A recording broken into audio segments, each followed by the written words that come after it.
Sony has unveiled for the first time a prototype 3D display that can be viewed from any direction. Although you don't get the 3D effect in this video, the image displayed on the screen appears to have depth to it and can be viewed through 360 degrees around the device.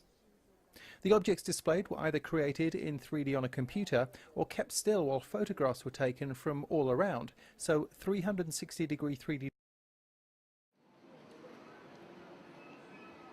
This true 3D display technology, developed by Burton, uses a laser to create luminous points of light at desired locations in air or underwater.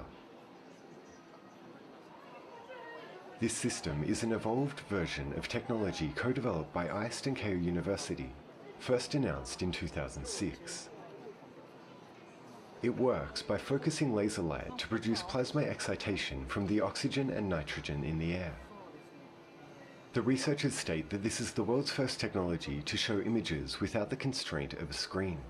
既存の 3D デバイスは2次元の映像をスクリーン上に投影して疑似的に目の錯覚によって 3D に見えているものがほとんどなんですけれども、こちらの装置の場合は実際に空間中に表示を行っているので自然に3次元物体を見ることができるという特徴があります。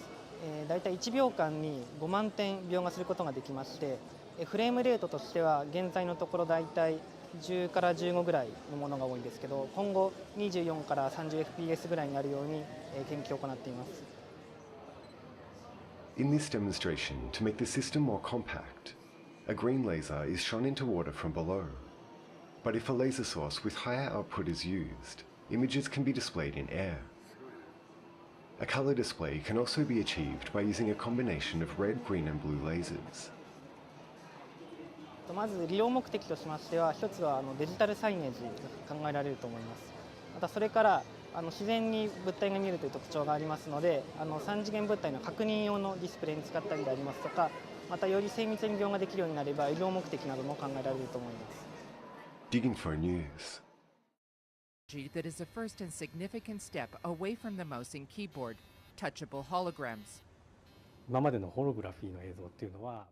until now, holography has been for the eyes only, and if you try to touch it, your hand would go right through. But now we have a technology that also adds the sensation of touch to holograms. The technology consists of software that uses ultrasonic waves to create pressure on the hand of the user touching the projected hologram. Researchers are using two Wiimotes from Nintendo's Wii gaming system to track a user's hand. The technology was used at SIGGRAPH, an annual computer graphics conference, and has so far only been tested with relatively simple objects. But its inventors have big plans for touchable holograms in the future.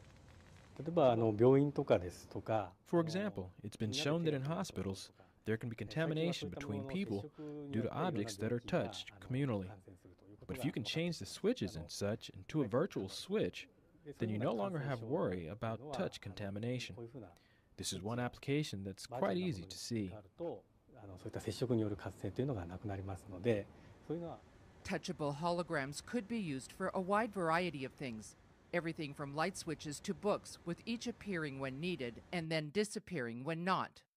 And holograms could replace the need for making new interfaces for technology, since they could be changed without having to make a new physical product.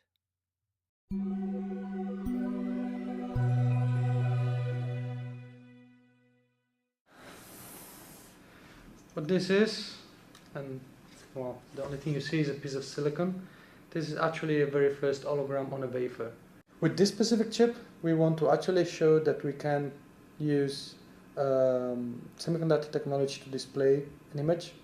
And the next step is to make this little tiny structure, which is today only hatched, to make them move. The basic concept is that we want to put patterns, and a pattern is basically composed of steps. And the step can have only two positions, so it's a binary step. And depending on where the step is, when the light is reflected, we are basically creating interference patterns. So we allow the waves of the reflected laser light to interfere constructively in order to create shades of color, or destructively in order to remove color, to make it black. This is all this is doing. And the pattern which is hatched on this wafer actually is an holographic pattern, so in this case it's calculated. and is such that it uses this interference, constructive and destructive, in order to create an object.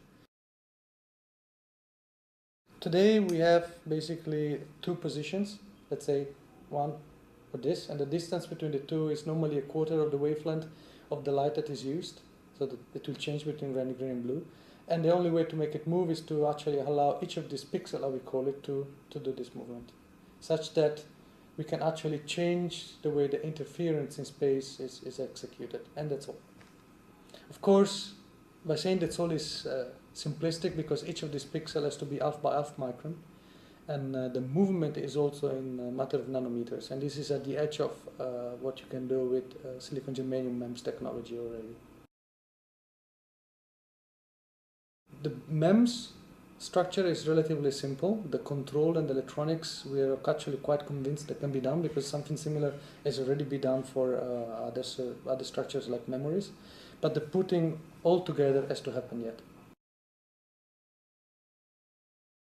At the very extreme, we need as many MEMS, a MEMS plate which is as big as the screen.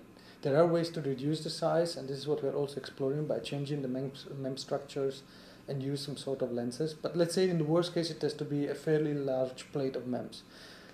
But they don't have to be one MEMS, they actually are tiled MEMS. So we could take one thing that actually we can already do here for images, so we have the technology already here, is to tile the MEMS in order to make a big screen. So the only reason why we are finding alternatives to try not to have a MEM plate which is as big as the screen, of course, is because of the cost of the final TV. We don't want to have a TV to cost 20,000 euros. We would like it to cost relatively less than that amount of money. Well, the beauty of it is that as long as 30% of them do what we expect them to do, so in theory we could calibrate it and remove 60% of them, we can still see the hologram. And this is not because of the technology we use, it's just the optical theory behind holographic projection. If you have 30% yield, which means 60% behave in a way you don't want and you have to remove them, you still see the hologram, it's just less bright.